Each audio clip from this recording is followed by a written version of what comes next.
టమాటా పచ్చడి చేశానండి. ఇది నిలవ పచ్చడి.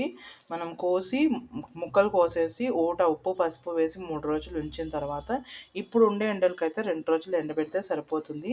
దీనికి నేను ఇంత చింతపండు వేశాను. ఆ నీళ్ళల్లోనే వేసి నానబెట్టేసి తర్వాత 3 రోజులు అయ్యాక ముక్కలు వేసేసి అవి కూడా ముక్కలు నానిన తర్వాత మెత్తగా మిక్సీలో పట్టేసుకున్నాక దీనికి తాలింపు కోసం కొంచెం నూనె, మనం ఏ నూనె వాడుకోవచ్చు. నేనైతే రిఫైండ్ ఆయిలే యూజ్ చేశాను. పల్లి నూనె అది బెస్టే, వాడుకోవచ్చు. దాంట్లో ఇంగువ, దాని తర్వాత నేను చేసిన పొడి ఉంది కదండి, ఇక నేను మీకు పొడి చూపించాను కదా, ఈ పొడి 1 స్పూన్ వేసాను. దాని తర్వాత కారం వేసి మంచిగా వేడిగా గోరువెచ్చగా ఉన్నప్పుడే నూనెలో కారం అన్నీ కలిపేసి ఎత్తి పెట్టేశాను. కొంచెం వెల్లుల్లిపాయలు కూడా వేసుకున్నాను. నాకు ఫ్లేవర్ అనేది చాలా ఇష్టం అనమాట వెల్లుల్లిపాయలు, అందుకని.